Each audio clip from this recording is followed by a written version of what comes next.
I'm glad that I'm glad to talk to you again. I figured, our previous conversations have been so good that, why not, do a recording and share it with people, because why not? Yeah, let's do it. Yeah. So one thing I wanted to ask you about is, okay, so when you were first coming up with your Diamonds and Ashes series, had you previously done any type of videos or any type of editing, any type of thing like that? I mean, yeah, I'd say so, yeah, but mainly, when I was around, I'd say 14 or 15, I went to a summer, it was sort of a film program, it's kind of pay what you can kind of a thing for people in Houston, and the program was held at University of Houston. And yeah, like during the mornings, before lunch, we would make movies based on certain prompts and stuff that they'd give us, and then after lunch we'd watch them. But that was actually my first chance to like play around with an editing program. It was my first chance to play around with Final Cut Pro. Shortly before I went to that film club or camp, whatever you want to call it, I messed around a bit in just Windows Movie Maker, making like anime music video type things for Metal Gear. Nice. Yeah, that was probably my first entry into making this kind of stuff at all, really. Yeah. Well, that's always a good start. So what kind of inspired you to make that series? Because that's where you started. I think Diamonds and Ashes. Yeah, because that was the first thing on your YouTube channel, wasn't it? Yeah, I think so. Well, it's a combination of things, I suppose. I was sort of finishing up school at U of H, and the job prospects for I double majored in English and philosophy, and the job prospects for people in that kind of field.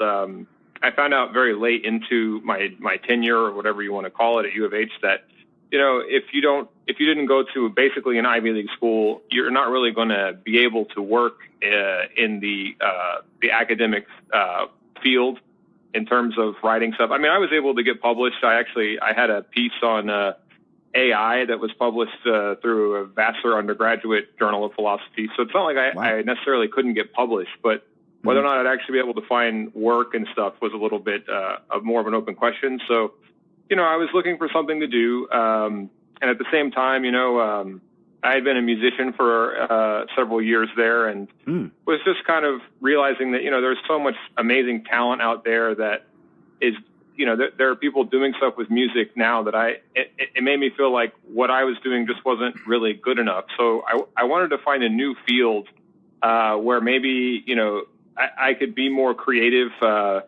and do things a little bit differently. And I just, at the same time, all that was going on in my life, the Phantom Pain came out. And when I played that game, it just completely blew me away. And the more that I went to, subreddits like Never Be Game Over and places like that, I was seeing people come up with such interesting theories and finding, stuff from the real world. And I basically just went through a rabbit hole, or maybe you could even say like a K-hole with Phantom Pain, and, realized like, wow, I guess in my personal life, I was kind of going through a rough spot there as well. So it all kind of came together around this idea of do or die. And, I need to make something that to prove that I exist, even if that doesn't sound too heavy. No, that was sort of part of it, is I wanted to put everything, everything in my life, everything to really show what I could do and show the experiences I've had, and specifically how it all connects back to Metal Gear. And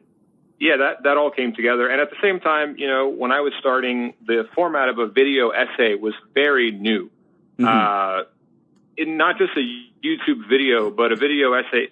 And so Diamonds and Ashes was my attempt at what I would eventually come to call, an electronic video or a virtual essay, which, which basically, it just means, using the format, using the medium of video to present things in a way that is combining elements from film and music, and, just trying to do something that's kind of a hybrid of formats. And and Diamonds and Ashes was that was my attempt at that. Just kind of going crazy, doing research and finding different ways to work all of it together. That was my first attempt. Yeah. And the end result is very fantastic. I mean, I just had to bring it up because that series is, to me, is just like one of the great underrated gems of YouTube, period. Like, I really love it. And hopefully everybody listening will go check it out because it's criminally underrated in my book. Oh, thank you, man. Well, that's, the other thing is I was still figuring out how to use YouTube as a format. And as much as I had a lot of ideas about what I wanted to do, it took me a while to understand like how to really utilize this tool and this platform. And I think the only downside to Diamonds and Ashes in terms of its marketability is that you don't really know what you're going to get before you click on it. Right. Mm-hmm. And that's something that on YouTube, if you don't give people an understanding of what they're in for and why they should click within just the title and thumbnail, you're not going to get views. Just pure and simple. And that's on top of all the other things you have to worry about with the SEO score or whatever. And, there's all sorts of little tricks and stuff that you can use to get more of an audience. But even just from the basics, like I didn't really have a clue when I was starting with Diamonds and Ashes. I was basically just making what I wanted to make completely irrespective of what, YouTube wanted me to make. And, right. Yeah. But thank you for saying, I mean, and as a lot of the stuff, as I guess an example of what I meant, by the electronic video essay is I just realized, YouTube has so much content that often instead of me writing something down, as I'm sure you notice in Diamonds and Ashes, like a lot of it is me just basically using clips the way that like a hip hop artist would use samples. Yeah. Just flipping, to like a section. It's almost like I looked at it as like creating not content, but context kind of a thing. Like, absolutely, yeah. Just taking clips from random documentaries and stuff that, and weaving them together in a way that, to me, the cardinal rule of the visual medium, which I tried to put into practice with Diamonds and Ashes is, show, don't tell. Right. And I thought it would be more impactful, instead of me just coming out and saying, Phantom Pain, it talks about the rise of terrorism, this, that, and the other. How about I show the viewer, right, firsthand, here's what terrorism was in this late 70s. Here's what, this other thing was at this time, and weaving it all together in a way that leaves my mark on it, but at the same time lets people tell you the story that are probably more qualified in the long run than I am, to tell it, whether they're survivors of a terror attack or, there's all sorts of clips that I use there, but that was the idea of it. Anyway. Yeah, and I got that 100%, and I think you've talked to me enough times to know that everything about that is just right up my alley. So, yeah, for sure. But then after that, I think your next MGS project was the Existence series. Now, I believe you did 2 versions of it. Explain that. You did have a rough draft, and you decided to go back and redo it. That's, I guess, Existence, why did I decide to redo it? Well, that's a good question. I guess I looked at that whole project as the initial idea, I guess, of it was presenting, MGS1, not only in terms of video essays and stuff, but try to blend together my video essays format with basically a reinterpretation or reimagining of the series. And the more that I worked on it, and I got through all of MGS1 and even started on MGS2 before I started to realize, as I was getting better at this, I thought, I could probably do a better job. Mainly, it had to do with me learning, Final Cut Pro more and getting a larger amount of like quality video sources and stuff, because the original run of Existence for MGS1, the whole thing I'm using just one video, somebody put up like a movie version of MGS1. Yeah. And that's pretty much my source material. But with the follow-up, I thought, well, that struck me as almost lazy. And I was like, I could probably find a lot more interesting stuff. And weave it together better if I actually use footage from myself playing. So that's sort of one of the main reasons, I guess, that I decided to go back. And also, you know, I started to become more confident, and it was approaching, really one of the big reasons was because it was approaching the 20th year anniversary of MGS1. And I thought, man, this would be such a cool way to commemorate that. So the way I look at it is that the rough draft of it, you can kind of see is way more about a retelling of MGS1. And it's a little bit less compared to the second run of episodes or whatever. Like there was way more structure the second time around. Mm-hmm. First time around, again, is just one of the ideas I guess I had was like overlaying cutscenes from the game with real world footage and stuff, so that it, you know, again, going off the show don't tell, because the graphics haven't aged the best, and I thought, well, it can bring people more into the game if, you know, I actually show clips of like Alaska when they're talking about it, or just, you know, using creative methods to try to like reinterpret the game while also leaving my own personal spin on it.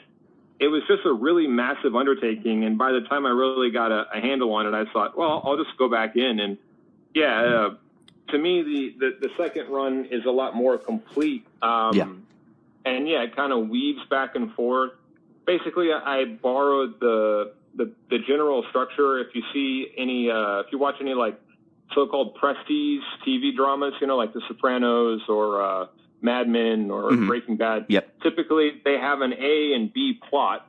And even though the events of those of the A and B plots are different, you know, with different characters, different stuff going on, the way it's edited and the way you weave back and forth between them, it creates a sort of like thematic continuity, so that the whole episode is like about one thing, basically, even though more than one story is being told. And I use that general approach to make Existence. I don't do that as much anymore with MGS2, which I'm almost done with Existence MGS2, or Season 2, if you will, just because, you know, they came out recently with, you know, MGS2 on PC, and even as you know, before that, they did an HD remaster. So I thought, if people want to experience the game, they can play it. It's not like MGS1 where it's from a long time ago, and even if it's accessible to people in terms of getting their hands on it, to actually play MGS1 today, you know, if you're used to modern 3D games, is a bit difficult, because in effect, the game is sort of I don't know if you can really call it a 2.5D game, but as far as the controls go, most of it is sort of designed as if it was just what's it, overhead 2D game. Top down, right. Look at the Soliton radar, and there you go. Yeah, exactly.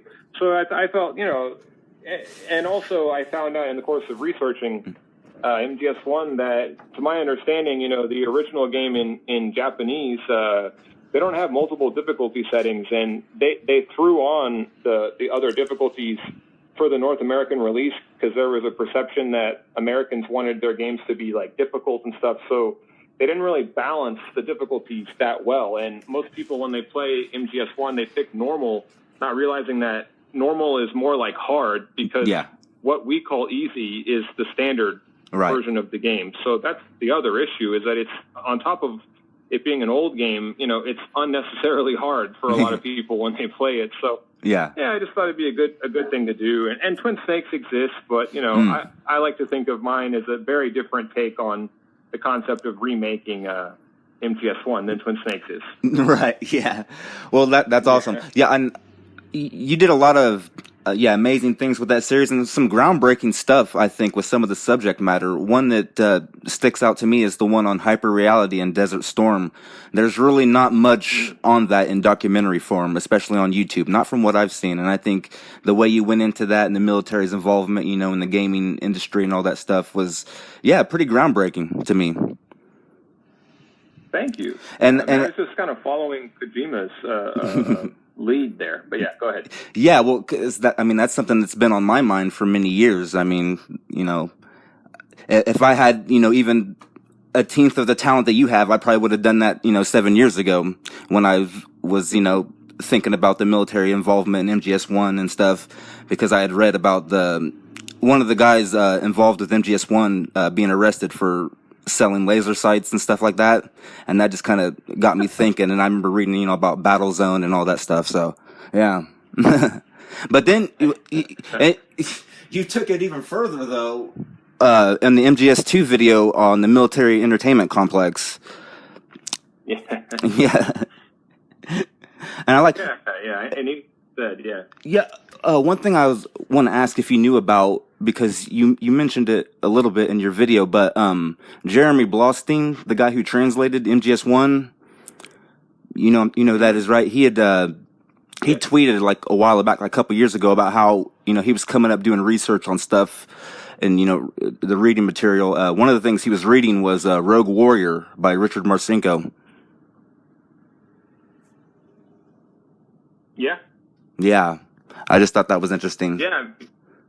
Oh, yeah. No, I mean, I definitely read. I didn't finish it, but I read a large chunk of it for the MGS2 video where I talk about Dead Cell and Red Cell. Yeah. Marcinko founded, as I'm sure you're aware, but maybe your listeners aren't. This is the guy that founded not only SEAL Team 6, mm-hmm. but also during the latter day of the Cold War, they had a unit that was basically, it was the real life inspiration, from what we can tell, for the unit in MGS2 Dead Cell, and they were called Red Cell. Yeah. And they staged simulated terror attacks on naval facilities. Marcinko in the book, he explains that he was convinced that terrorism was the new coming paradigm, and that while America was focused so much on the Cold War, that it was leaving itself vulnerable to terrorism, which, terrorists use totally different tactics and have totally different objectives than, say, the Soviet Union did. And so to prove that point, that's why he created Red Cell. And yeah, it's, as I talk about in one of the videos, what's really ironic is that Marcinko, after being charged basically with, I believe, defrauding people by, I think essentially he was... Something about hand grenades or something? He was selling grenades or something? I can't remember if he was selling them for more than they were worth, or he was... using a contractor to make money off the military or something like that. But yeah, I just knew about the fraud. He went to prison. Yeah, and after he came out of prison, he became a sort of a pundit who does radio shows, and he became an author of second rate, in my view, Tom Clancy style stuff. And he even has a game where you can play as Dick Marcinko, which is really. I didn't know about that until I saw. I mean, I saw the footage that you used of that game. I had not heard of that. I hadn't heard of that game. Is it any good? Have you played it or? I haven't actually gotten a chance to play it. I have heard it's kind of infamous among people who have played it, because apparently it's not very good, and it's not even just on a basic level, it's buggy and stuff. But right. I'd like to play it because it's a hilarious concept. No, the only reason I brought up the Jeremy Blostein thing is because I thought that was interesting, because obviously Dead Cell is in MGS2, which Blostein wasn't involved with. So, and that came after. It's funny how they sort of kept on to some of his stuff, despite some of the, rumors that, Kojima didn't like his work or whatever. They kept using the codec. I mean, it's still in Death Stranding and everything, so. Yeah. I mean, I think Blostein, to me, he's, because he worked on, I believe, in fact, I know, he worked on the Sega CD version of Snatcher. Yes. And I think that was the first Kojima game that he was in any way involved with. I know he worked on Sudoku, I think, or Sudoku. I never know how to say that. Suikoden? Famous. Yeah, I didn't realize that. Yeah. Which is, I think that's a Konami RPG, right? Yes, it is. Yeah, it's one of the Psycho Mantis games that he mentions. Yeah, there you go. So yeah, I mean, he's definitely a talented guy. I would say that his work on MGS1 is Well, I mean, it speaks for itself. Oh yeah. It's a legendary, localization. But that being said, I have seen comments from him and stuff that he seems like kind of a mercurial or even divisive kind of a guy. If he had had his way, they would not have named the characters in the English version Solid Snake and Revolver Ocelot. Right. Like he thought Right. it sounded silly. Right. Yeah. And of course, the big one is, Mantis when he dies. Blasien changed it from this feels nostalgic.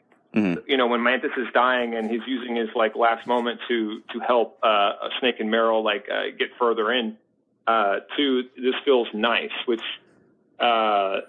alters the line a lot. And there are later moments in the MGS series when people use the word nostalgic. That's supposed to be a callback to that scene, but English, Western players they don't get that. Those references. Right. Yeah, so. Right. Well, yeah, I got you. He did a good job. He did. Yeah. He hasn't had a lot of great things to say about the later games, I don't think, especially MGS2. I remember hearing him trashing that one, but it is what it is. Yeah. Doesn't surprise me. Like I said, he seems kind of cranky, but maybe I would be too if I got passed over for the rest of the series. Yeah, no doubt. Some other good videos you've done, the movie gear solid video. You've not done a lot of them, but the ones you've done, I've really enjoyed. I'm, kind of a movie buff myself, so I think those have been really cool. I know they're kind of probably hard for you to do as far as the copyright, issues and stuff, but,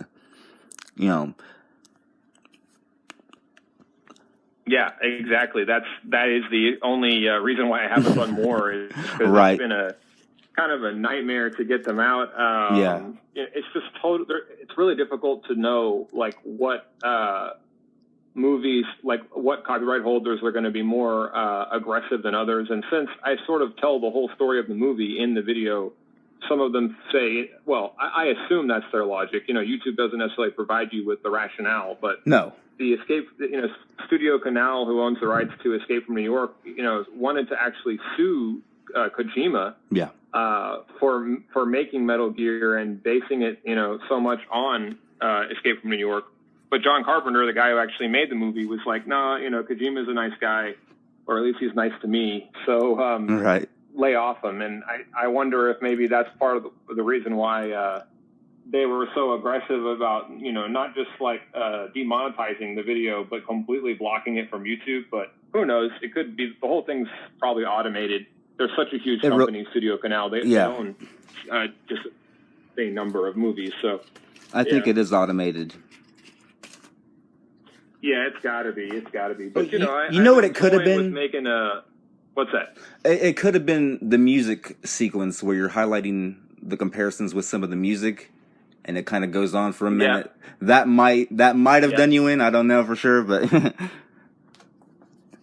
Yeah, because there's a lot of stuff about the movie on YouTube. Yeah. That's true. That's what I was surprised by. But yeah, I guess mine is pretty long, and I use a lot of footage from it. And like you said, there is that. It's kind of an unbroken sequence. Mm-hmm.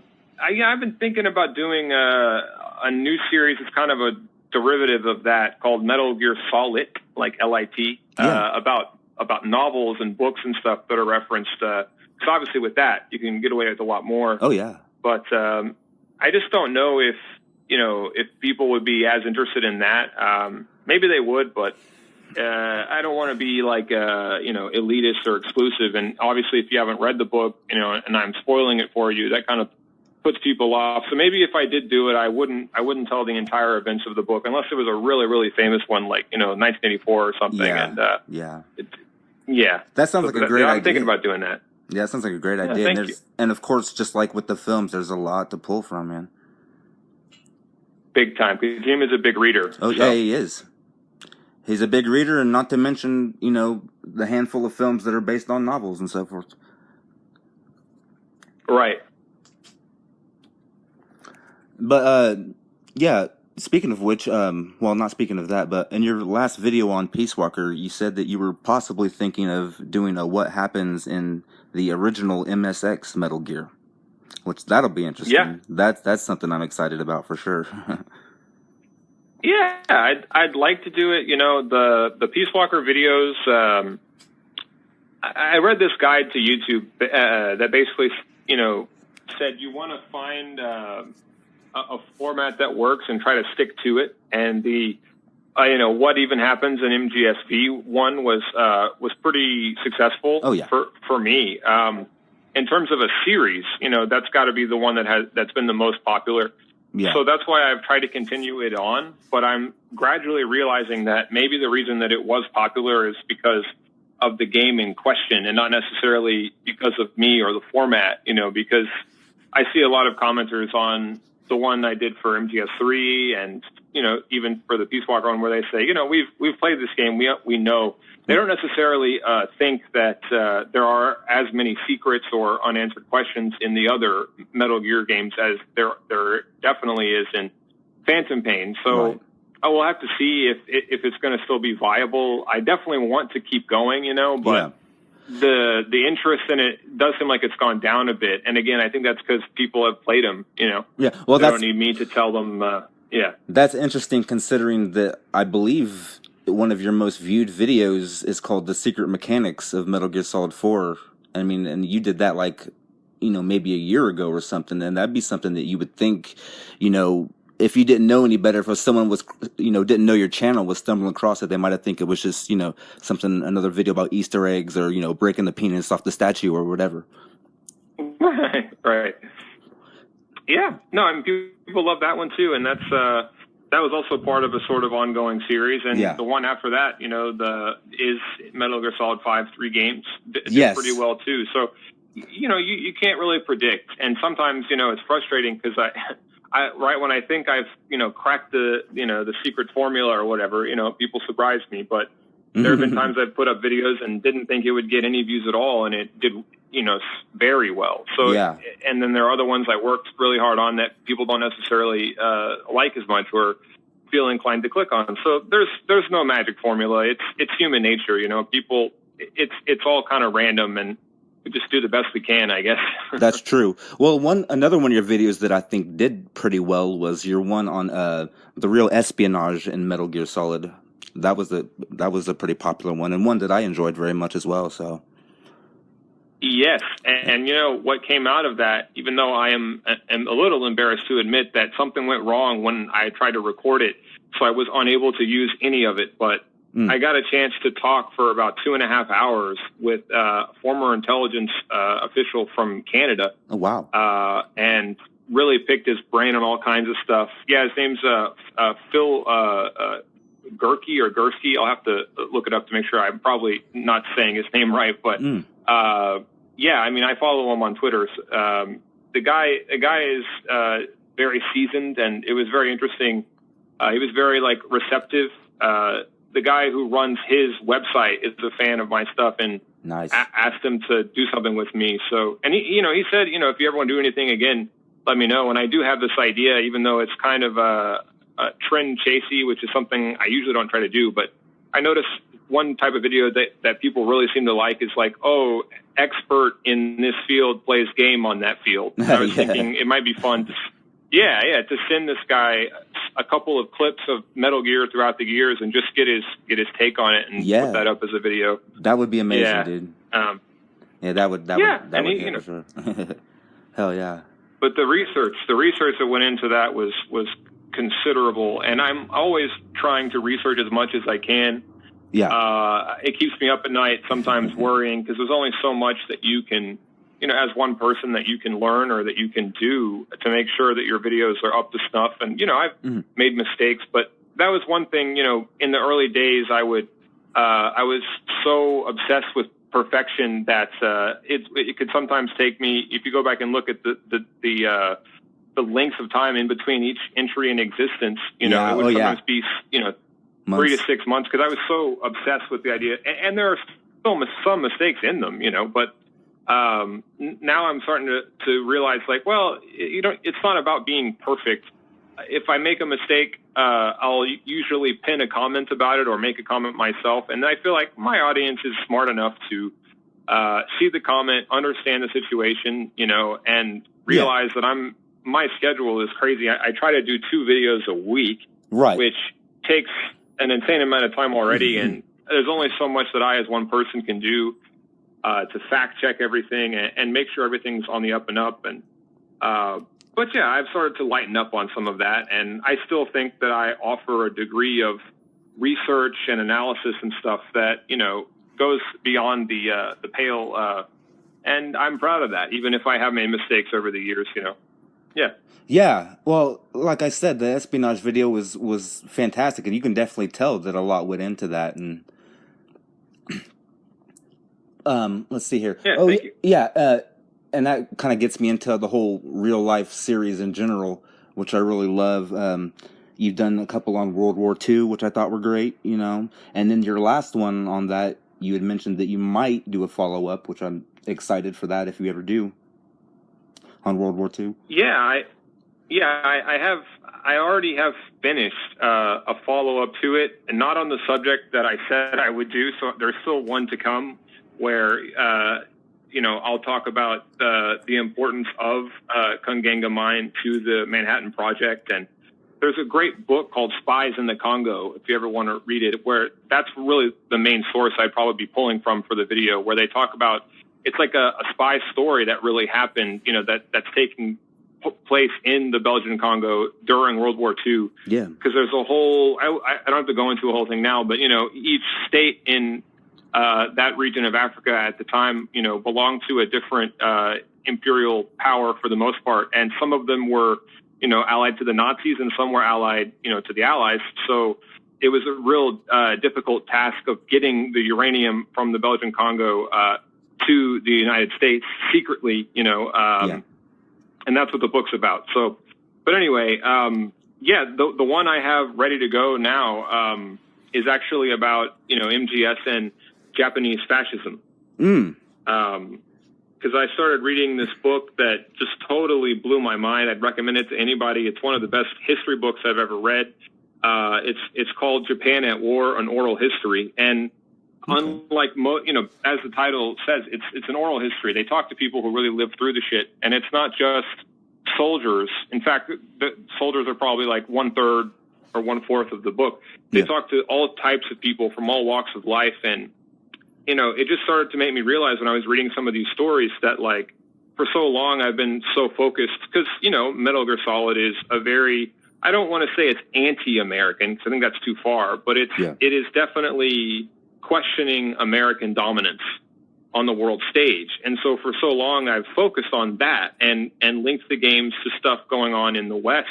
But it kind of hit me as I was reading this book, and that's what inspired the video, is that, you know, Kojima is a pacifist. He's not anti-American. He's anti-war. And the same, as he, you know, basically says over and over again in The Phantom Pain, the same patterns play out, whether it's East or West or new or old. Like it's a similar struggle that goes on when people take power and when they exploit that power, you know. And so I started doing research into Japanese fascism and totalitarianism, and, you know, I was blown away by some of the stuff I was finding out. You know, I'll give you just like a taste, I guess, like, you know, from Orwell's novel, The Thought Police. Yeah. The Thought Police were real. Like, it wasn't a metaphor. They actually had an organization in Japan that were called, like, colloquially, they were known as the Thought Police. And yeah, you could be branded a thought criminal and hauled off to one of their facilities where they'd force you to confess all sorts of stuff that you probably never had done. And dissent, you know, was completely crushed. And when I say, like, dissent, what counted as dissent was also just taken to ridiculous proportions.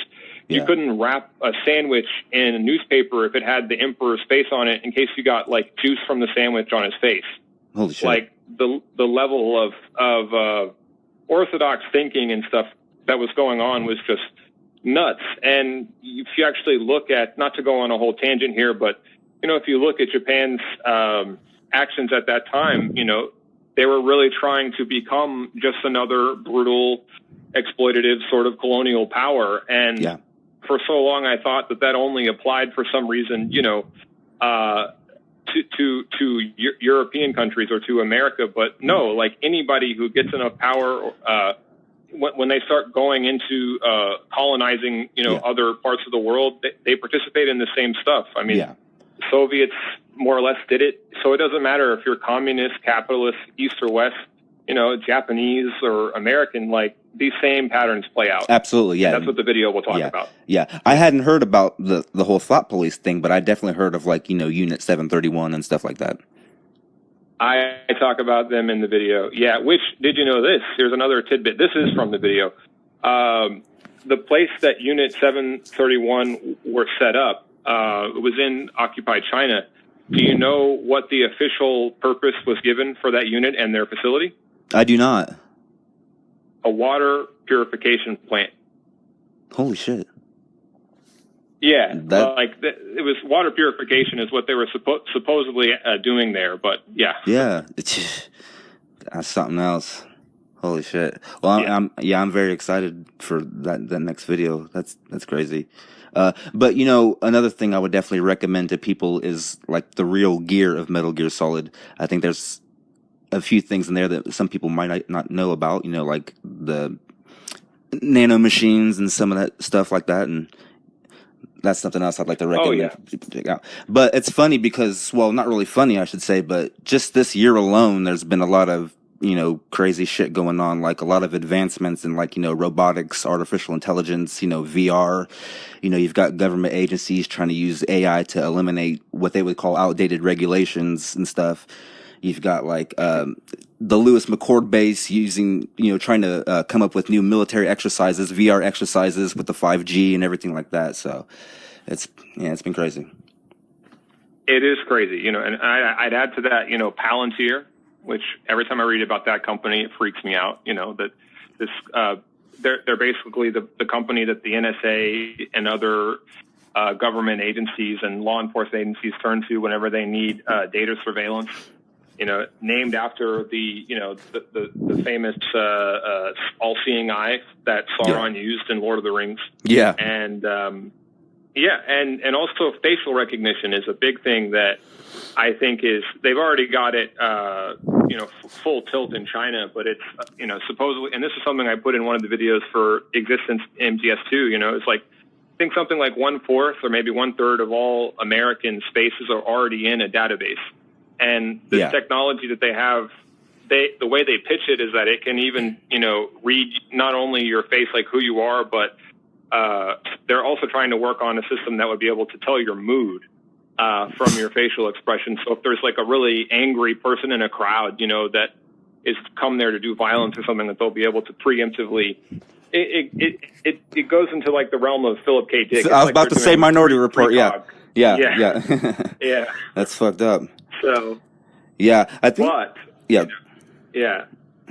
Oh, sorry. I was just going to say, but one thing that I found the more that I do videos on stuff like this is I've gotten a lot of people interested in my work and who follow what I do, who I think get a wrong idea of what I'm about and what I'm trying to talk about, because focusing so much on the government side of things and law enforcement side of things, like that's really important. But if I'm going to do justice to a game like MGS2, I can't just focus on, the Patriots, as it were. I also have to focus on the Soliduses and the dead cells of the real world. And that conflict is really crucial. And recently I've started to sort of shift in my MGS2 videos towards talking more about that subject of how, ironically, even though we have all this surveillance and stuff, if you actually look at huge platforms like social media platforms, the actual amount of like watching what people do or really having an interest in what kind of like social atmosphere is being built, like for the most part, social media companies have only recently started to realize like, well, we can't just let it just run itself, because just like they say in MGS2, like power mongers just come out from everywhere when there's this vacuum in terms of this power vacuum, and they try to use it for their own ends, And as I'm talking more about that, people in the comments are just coming out from all over the place, just saying outrageous stuff. And it just shows that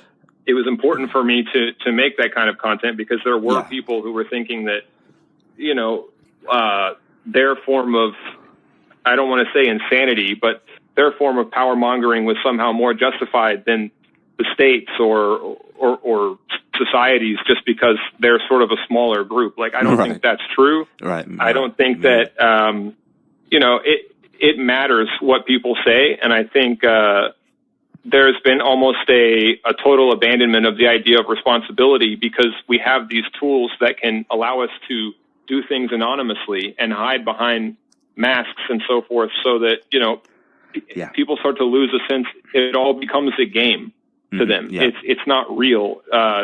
It's racking up internet points. It's, you know what I mean? And I've read a couple of books recently that really opened my eyes to this stuff. I used to think, oh, you know, I won't really regulate my comment section that much. I'll let people have it out. And because, you know, I didn't want to impose my own worldview too much on my viewer. And I still don't. I want an ideologically diverse viewership. But that being said, whenever I took that approach, I fear that my work was inadvertently being exploited by people who thought that I was on their side just because I was criticizing the other side. And that's not really what I'm about, you know. And yeah, I mean, I would have Nazis and all kinds of weird people, you know, feeling free to chime in. And so that's why in recent videos about MGS2, I've sort of taken the other track, as it were, and try to talk about, you know, the so-called culture wars in America, and how politicians, you know, benefit so much from, instead of actually pitching ideas to how to make our society better, they just, you know, fan the flames of a growing, you know, antipathy between different sides of arguments and of culture wars. And it's really unfortunate to see, because that's how we wound up, not to go on too long of a tangent here, but I think that's how we wind up in a situation like this, where we can't really get anything done. People are completely separated in terms of their sense of what's true and false. And it's scary, man, because from COVID to, you know, climate change, we've got really big problems here that if we can't see things eye to eye and figure things out together and come to compromises and stuff, they're not going to get fixed. And that's what really scares me. And I think what MGS2 was very ahead of its time to sort of predict. No, absolutely. And as you were saying that, I was thinking once again back to Diamonds and Ashes that you did 5 years ago with the post-truth age episode. What was it? Twilight of the Idols. That's one I would recommend out there for people to go and watch, for sure. I really like that one as well. It's really good. So moving on to other videos you've done, another very underrated one, and this is TV shows that were kind of have similar themes with Metal Gear. I don't have the exact title of the video offhand, but you know what I'm talking about. The television shows that have. But yeah, although I should say up front that I have not actually seen any of those shows other than the X-Files, but I did read something interesting about the show Berlin Station that you talked about in there. Apparently one of the story consultants was a former CIA officer, his name, Robert Baer. And anyways, he kind of has some notoriety for claiming that Hitler survived World War II and fled to Argentina and all that stuff. He was the guy who kind of put, he's the guy who kind of put that out there. Yeah, CIA officer. Yeah, he worked on. That's hilarious. Yeah. Yeah. I mean, you know, it reminds me of during the Cold War, the head of CIA counterintelligence. His name was James Jesus Angleton. He had a really bad drinking problem, but for years he was absolutely convinced of a Soviet plot that had already succeeded in penetrating American intelligence and the American government, and he almost convinced members of the government of this for years, just because he was so convinced of it. Yeah. And that's what's funny about the spy world, you know, is that it's difficult to keep a grasp on reality when everything is, you know, unknowable or whatever. But yeah, I mean, the Americans, another show I mentioned in that video, I believe that at least one of the showrunners is former CIA.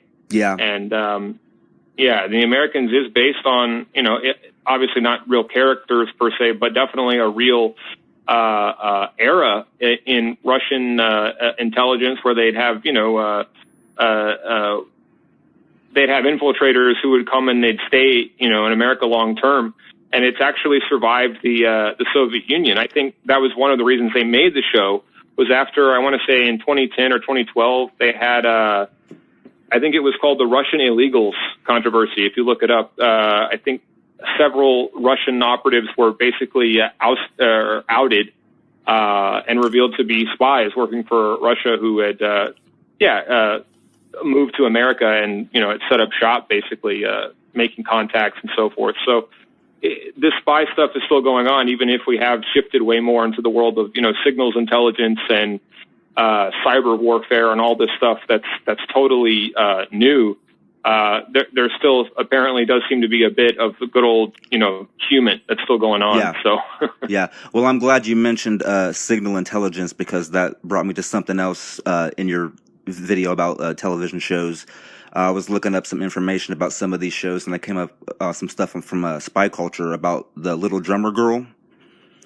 And there was yes. Yeah. Well, anyways, on Spy Culture, they have a whole article about the NSA did a report on the novels of John le Carre. And there's actual documentation that he got from Freedom of Information Act in there, too, that you can actually go and download and look at that. I thought I'd share that with you. And they also did a really good podcast about the television show as well. Yeah, I mean, John le Carre is awesome. I started reading The Looking Glass War just recently. And yeah, I mean, it's I really struggled to find it, but I swear, if you comb through Kojima's Twitter, several years ago, he wrote the foreword to I believe it was a Japanese translation of le Carre's first book. Wow. So that just goes to show, Kojima is a huge fan of le Carre, and if you ever get a chance to read any of his books or see any of the movies, Tinker, Tailor, Soldier, Spy is one. The Spy Who Came Out from the Cold is another. I mean, they're pretty good. And I think the one thing that they share in common with Kojima's work is that they're often morally gray. Mm-hmm. And there's often this theme of the conflict between how sometimes, the people who do the worst things are doing them for in their minds, the best of reasons. And he's a great writer, for sure. Nice, yeah. I'm going to have to check out some of his stuff. I've not read any of his books. I have seen Tinker, Tailor, Soldier, Spy, and The Spy That Came Out in the Cold. Yeah, they're good movies, for sure. Yeah, and actually, I think, going back to what you were saying a minute ago about, like, the NSA and biometrics and stuff, because, like, we were talking, I think, last time or the time before about how, MGS2 was kind of name-dropping the NSA, way back when no one else really did. But then it reminded me of one of the first movies to really talk a lot about the NSA was Enemy of the State, which had only came out a few years prior to MGS2. And, of course, Harry Gregson Williams composed the musical score to that. So, yeah, it all comes back to the cinema. It does. And what's really interesting about that movie, since you bring it up, mm-hmm. The NSA, because there's a writer out there I really recommend to anybody who's interested in the NSA. He's like the definitive authority when it comes to nonfiction accounts of like their history and everything, going all the way back to World War I and the Black Chamber and all that stuff. Yeah. And his name's James. We've talked about him in our conversations before. I know we have, but just for the listeners, his name's James Bamford. Yep. And if you read, he's written one. It's called Body of Secrets. He's done basically 3 books that were all the same essential book, but just updated with new information. So any of the 3 of the trilogy that he did on the NSA is good. He also did one, I believe, that's about how the NSA was used for Iraq, which is a really interesting book. But anyway, he mentions, I can't remember in which of the books, I think it was the Iraq one, where he brings up Enemy of the State. And he brings up how that movie was reflecting an era in the 90s. And I know you're a fan of X-Files, and I am too. That show also kind of showcases what they're talking about, where there was a lot of distrust of, the government and government agencies and all of that. And supposedly this is one of the reasons that the NSA were so hands off, following the letter of the law to such a degree that if someone were to come into America, legally at that time, they could not surveil them, even if they were not an American citizen, and so they would leave it to the FBI to handle. Because I believe at that time, neither the NSA nor the CIA could really look into anybody who was in America. It all had to be like outside the country. And it was for this reason that the 9/11 attacks were able to take place, because all the information was in the system, but there was nobody really looking for it. I mean, there certainly were some in the FBI, at least, who did see that there were red signs or a red flag, whatever euphemism you want to use, that something was coming. But in terms of actually figuring out very suspicious behavior, and this is why conspiracy theorists see this stuff years after, and they don't necessarily understand that just because something happens, it doesn't mean that these government agencies knew about it. There wasn't really an integration of information the way that they're trying to do now, and they definitely have created all the infrastructure for that now. The NSA has, rather. But I mean, the NSA spying on people goes back to World War I. Yes. Where, well, they weren't. I mean, the NSA officially wasn't formed until the late 40s, alongside the CIA. But it was the Black Chamber. Yeah. So I mean, that's a very interesting topic, and I mean, Enemy of the State was one of the first movies to talk about it. In the 1980s, the NSA was so secretive that people joked, in the intelligence community, that it stood for no such agency. And what's crazy is that there's actually somewhat of a power struggle, from my understanding, what I've read in James Bamford's work, between the CIA and the NSA in terms of which of the two really runs the American intelligence community. Because, the NSA has resources at this point. I mean, if you actually look up the number of just people who are employed at the NSA HQ in Maryland, it's insane. I mean, it's just parking lots and parking lots full of these people, because there's just you just imagine, obviously, how much data there is out there in the world to collate and stuff. And but anyway, it's interesting to me that the Enemy of the State sort of illustrated the sort of climate that inadvertently, I guess, led to 9/11 in a way, because it's almost as if the NSA was saying, if you guys don't want us to do our jobs, we won't do it, And then, look what happened. So, but the thing about signals intelligence in general, is, and this is something that his book on Iraq really illustrated to me, is that unlike human intelligence, and I confirm this with Phil, the guy I talked to from Canada. A signal doesn't tell you how to interpret it. Mm-hmm. A signal can't be, the way Phil put it was with a source, if you have somebody that's spying for you, you can meet them, and then debrief them before and after. You can tell them exactly what information you want, and you can question them about, okay, how did he say it, and what did he mean, and you know what I mean. But with the signal, it's totally open to interpretation, and we saw this a lot in the lead up to Iraq. Because, again, going back to what we were just talking about, you mentioned the former CIA guy who worked on Berlin Station, who was convinced Hitler was in Argentina. Well, they were convinced after 9/11 that Saddam Hussein must have, reserves of chemical weapons, and he must have links to terrorism. And they're so convinced of that every small little scrap of information that they could find or pick up through SIGINT, they were determined to make fit their narrative. And one of the most interesting ones is and this is something Colin Powell in 2003 actually played for the UN, even though it completely meant the opposite of what he was saying it meant and what they were convinced it meant.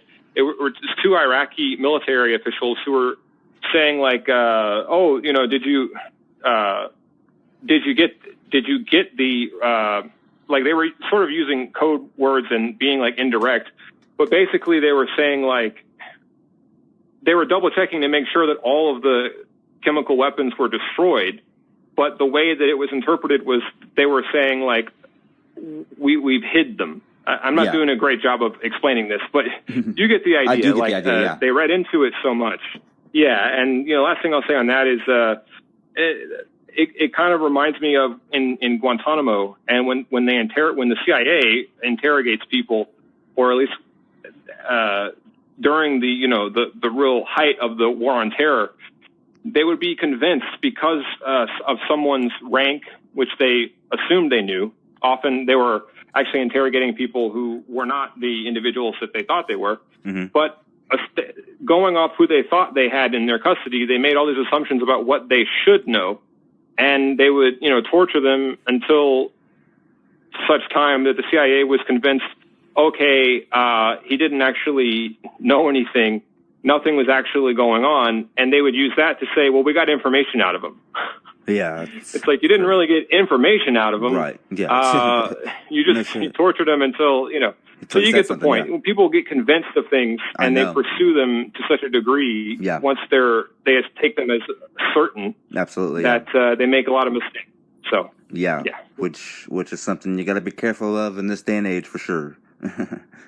Big time. Yeah. Big time. Yeah.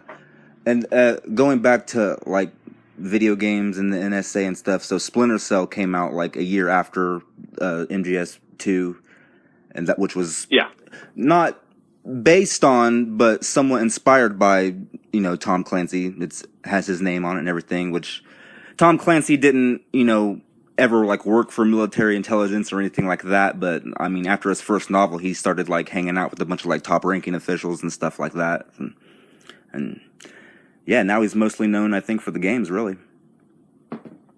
It would seem. Isn't that funny? Yeah. Yeah. It's true. Yeah, despite the fact that despite the fact that only one of the games is named after something he actually wrote, Rainbow Six. Right. Yeah. Yeah, it's true. I actually used a book that he co-wrote with John Grisham on Ohio-class nuclear submarines for a lot of my research for the MTS-1 stuff. It's kind of a fun read. It's nonfiction, obviously, but it just goes into the history and how they're put together and stuff. I used it so that I could label rooms in the submarine properly. Yeah, and that was written after the Hunt for Red October, I assume?